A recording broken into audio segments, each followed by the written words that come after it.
Materi yang pertama yaitu jasa-jasa bank lainnya. Pengertian jasa bank lainnya. Jasa bank lainnya merupakan kegiatan perbankan yang ketiga.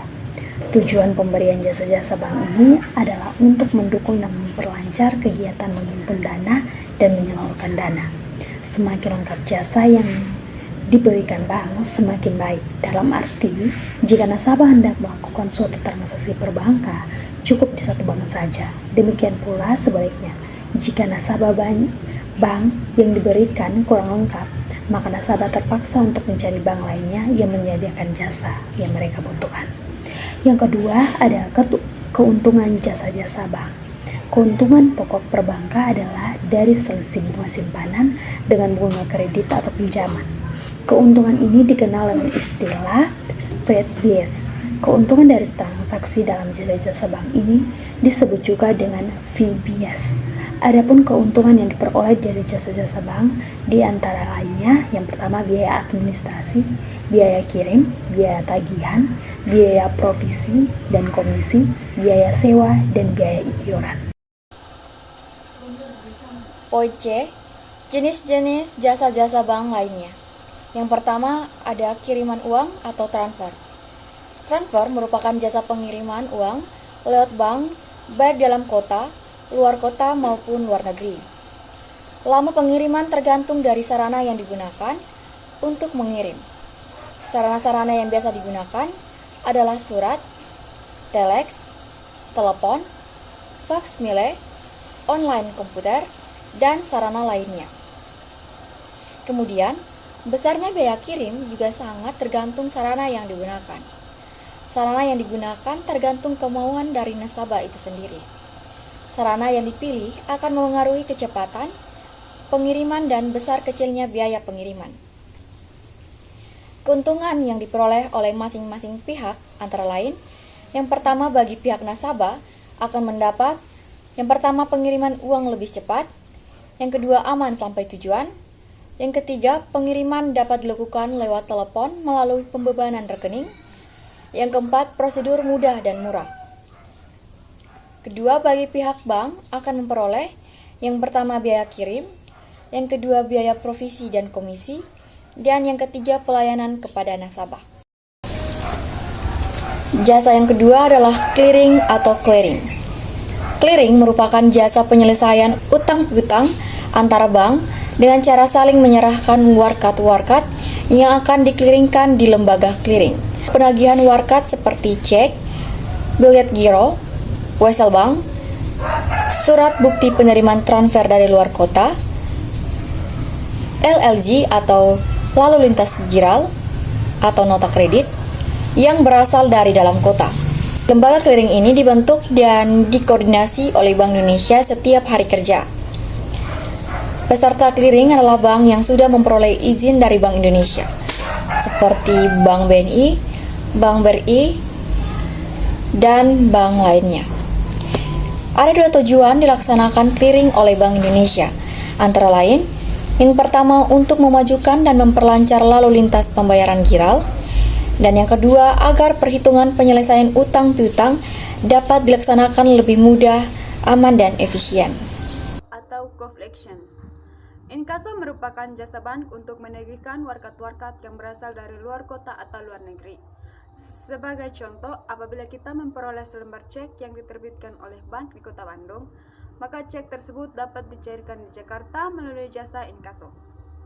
Adapun warkat-warkat yang dapat diinkasokan atau ditagihkan adalah warkat-warkat yang berasal dari luar kota atau luar negeri, seperti cek, bilet giro, wesel, kwitansi, surat aksep, dividen, kupon, money order, dan surat berharga lainnya. Proses penyelesaian inkaso yang dilakukan oleh bank dibagi ke dalam dua bagian, yaitu yang pertama, inkaso berdokumen, di mana surat-surat yang diinkasokan disertai oleh dokumen yang mewakili surat atau barang tersebut. Yang kedua, inkaso tidak berdokumen. Surat yang diinkasokan tidak diwakili dokumen yang mewakili surat atau barang tersebut. Deposit Box atau SDB merupakan jasa-jasa bank yang diberikan kepada para nasabahnya. Jasa ini dikenal juga dengan nama Safe Locket. Kegunaan dari SDB adalah untuk menyimpan surat-surat berharga dan surat-surat penting seperti sertifikat deposito, sertifikat tanah, saham, obligasi, dan lain-lain. Keuntungan bagi bank dengan membuka jasa SDB kepada masyarakat adalah sebagai berikut. Yang pertama, biaya sewa, kedua, uang setoran jaminan yang mengendap, ketiga, pelayanan nasabah. Kemudian, keuntungan bagi nasabah pemegang SDB adalah menjamin kerahasiaan barang-barang yang disimpan dan keamanan dokumen juga terjamin. Adapun biaya yang dikenakan kepada nasabah yang menyewa SDB ada dua macam, yaitu yang pertama, biaya sewa yang besarnya tergantung ukuran box yang diinginkan serta jangka waktu sewa. Yang kedua, setoran jaminan merupakan biaya pengganti apabila kunci yang dipegang oleh nasabah hilang dan box harus dibongkar. Yang kelima, bank card. Bank card merupakan kartu plastik yang dikeluarkan oleh bank yang diberikan kepada nasabahnya untuk dapat digunakan sebagai alat pembayaran di tempat-tempat tertentu, seperti supermarket, pasar swalayan, hotel, restoran, tempat hiburan, dan tempat lainnya. Yang keenam, bank notes. Bank notes merupakan uang kartal asing yang dikeluarkan dan diterbitkan oleh bank di luar negeri. Bank notes dikenal juga dengan istilah devisa tunai yang mempunyai sifat-sifat seperti uang tunai. Tidak semua bank notes dapat diperjualbelikan. Hal ini tergantung daripada peraturan devisa di negara yang asal bank notes. Sedangkan yang dimaksud dengan jual beli bank notes merupakan transaksi antar valuta yang dapat diterima pembayarannya dan dapat diperjualbelikan dan diperdagangkan kembali sesuai dengan nilai tukar yang terjadi pada saat itu. Yang ketujuh, Traveler's Cheque. Traveler's Cheque dikenal dengan nama cek wisata atau cek perjalanan yang biasanya digunakan oleh mereka yang hendak berpergian atau sering dibawa oleh turis. Traveler's Cheque diterbitkan dalam pecahan-pecahan tertentu, seperti halnya uang kartal yang diterbitkan dalam mata uang rupiah dan mata uang asing. Keuntungan serta manfaat penggunaan Traveler's Cheque yang pertama yaitu memberikan kemudahan berbelanja. Yang kedua, mengurangi risiko kehilangan uang. Yang ketiga, memberikan rasa percaya diri. Yang keempat, dapat dijadikan cenderamata atau hadiah. Yang kedelapan, Letter of Credit atau LOC. Letter of Credit merupakan salah satu jasa bank yang diberikan kepada masyarakat untuk memperlancar arus kas atau ekspor-impor, termasuk barang dalam negeri atau antar pulau. Kegunaan Letter of Credit adalah untuk menampung dan menyelesaikan kesulitan-kesulitan dari pihak pembeli atau importir maupun penjual atau eksportir dalam transaksi dagangnya. Baik, di sini yang ke-9, bank garansi dan referensi bank. Bank garansi yaitu jaminan pembayaran yang diberikan oleh bank kepada suatu pihak, baik perorangan, perusahaan, atau badan lembaga lainnya dalam bentuk surat jaminan. Di dalam pemberian fasilitas bank, garansi ada 3 pihak terlibat, yaitu pihak menjamin atau bank, pihak terjamin nasabah, pihak penerima jaminan yaitu pihak ketiga.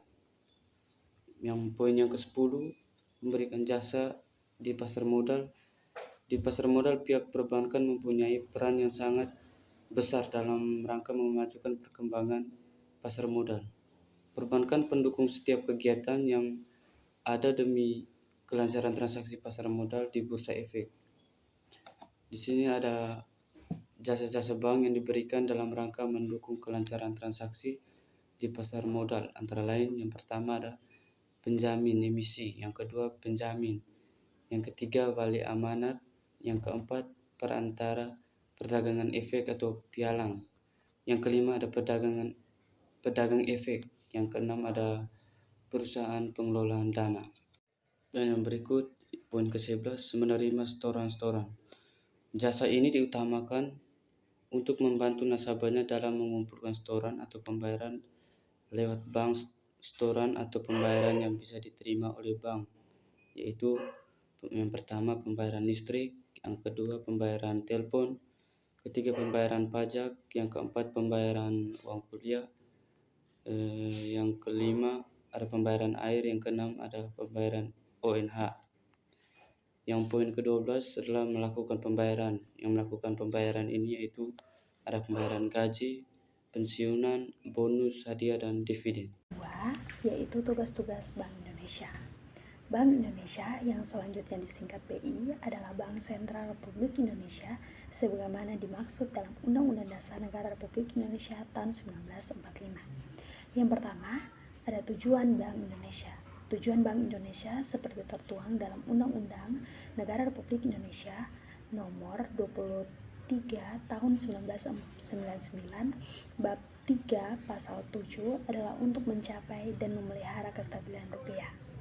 Adapun maksud dari kestabilan rupiah yang diinginkan oleh Bank Indonesia, yang pertama, kestabilan nilai rupiah terhadap barang dan jasa yang dapat ditukar atau terjamin dari perkembangan laju inflasi. Yang kedua, kestabilan nilai rupiah terhadap mata uang negara lain. Hal ini dapat diukur atau terjamin dari perkembangan nilai tukar rupiah terhadap mata uang negara lain. Berikutnya ada tugas-tugas Bank Indonesia. Agar kestabilan nilai rupiah dapat terpercaya dan terpelihara, maka Bank Indonesia memiliki tugas antara lain yang pertama, menetapkan dan melaksanakan kebijakan moneter. Dalam rangka menetapkan dan melaksanakan kebijakan moneter, Bank Indonesia berwenang atas yang pertama, menetapkan sarana-sarana moneter dengan memperhatikan sarana laju inflasi yang ditetapkan. Yang kedua, melakukan pengendalian moneter dengan menggunakan cara-cara yang termaksud tetapi tidak terbatas pada operasi pasar terbuka di pasar uang, baik mata uang maupun flasa penetapan tingkat diskonto, penetapan cadangan wajib minimum peraturan kredit atau pembiayaan. Yang ketiga, memberikan kredit atau pembiayaan berdasarkan prinsip syariah paling lama 90 hari kepada bank untuk mengatasi kesulitan perdanaan jangka pendek bank yang bersangkutan. Yang keempat, melaksanakan kebijakan nilai tukar berdasarkan sistem nilai tukar yang telah ditetapkan. Yang kelima, mengelola cadangan devisa. Yang keenam, menyelenggarakan survei secara berkala atau sewaktu-waktu diperlukan yang dapat bersifat makro dan mikro. Yang kedua, mengatur dan menjaga kelancaran sistem pembayaran. Dalam tugas mengatur dan menjaga kelancaran sistem pembayaran, Bank Indonesia berwenang untuk yang pertama, melaksanakan dan memberikan persetujuan dan izin atas penyelenggaraan jasa sistem pembayaran. Yang kedua, mewajibkan penyelenggara jasa sistem pembayaran untuk menyampaikan laporan kegiatannya. Yang ketiga, menetapkan penggunaan alat pembayaran. Yang keempat, mengatur sistem clearing antar bank, baik dalam mata uang rupiah maupun mata uang asing. Yang kelima, menyelenggarakan penyelesaian akhir transaksi pembayaran antar bank. Yang keenam, menetapkan macam harga, ciri uang yang akan dikeluarkan, bahan yang digunakan, dan tanggal mulai berlakunya sebagai alat pembayaran yang sah. Dan yang terakhir, yang ketujuh, mengeluarkan dan mengedarkan uang rupiah serta mencabut, menarik, dan memusnahkan uang dari peredaran, termasuk memberikan penggantian dengan nilai yang sama. Ketiga, mengatur dan mengawasi bank. Dalam hal mengatur dan mengawasi bank, Bank Indonesia berwenang a. menetapkan ketentuan-ketentuan perbankan yang memuat prinsip-prinsip kehati-hatian. B. Memberikan dan mencabut izin usaha bank. C. Memberikan izin pembukaan, penutupan, dan pemindahan kantor bank. D. memberikan persetujuan atas kepemilikan dan kepengurusan bank. E. Memberikan izin kepada bank untuk menjalankan kegiatan usaha tertentu. F. Mewajibkan bank untuk menyampaikan laporan, keterangan dan penjelasan sesuai dengan tata cara yang ditetapkan Bank Indonesia. G. Melakukan pemeriksaan terhadap bank, baik secara berkala maupun setiap waktu apabila diperlukan. C. Hubungan dengan pemerintah. Hubungan Bank Indonesia dengan pemerintah seperti yang dituangkan dalam Undang-Undang Nomor 23 Tahun 1999 adalah sebagai berikut. Yang pertama, bertindak sebagai pemegang kas pemerintah. Yang kedua, untuk dan atas nama pemerintah Bank Indonesia dapat menerima pinjaman luar negeri, menata usahakan serta menyelesaikan tagihan dan kewajiban keuangan pemerintah terhadap pihak luar negeri. Yang ketiga, pemerintah wajib meminta pendapat Bank Indonesia atau mendukung Bank Indonesia dalam sidang kabinet yang membahas masalah ekonomi, perbankan, dan keuangan yang berkaitan dengan tugas Bank Indonesia atau kewenangan Bank Indonesia. Yang keempat, memberikan pendapat dan pertimbangan kepada pemerintah mengenai rancangan anggaran pendapatan dan belanja negara, serta kebijakan lain yang berkaitan dengan tugas dan wewenang Bank Indonesia. Yang kelima, dalam hal pemerintahan, menerbitkan surat-surat utang negara, pemerintah wajib terlebih dahulu berkonsultasi dengan Bank Indonesia, dan pemerintah juga wajib terlebih dahulu berkonsultasi dengan Dewan Perwakilan Rakyat. Yang keenam, Bank Indonesia dapat membantu penerbitan surat-surat utang negara yang diterbitkan pemerintah. Yang ketujuh, Bank Indonesia dilarang memberikan kredit kepada pemerintah.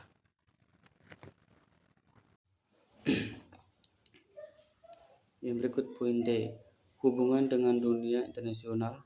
Dalam hal hubungan Bank Indonesia dengan dunia internasional, maka Bank Indonesia dapat melakukan kerjasama dengan yang pertama bank sentral negara lain, yang kedua organisasi dan lembaga internasional.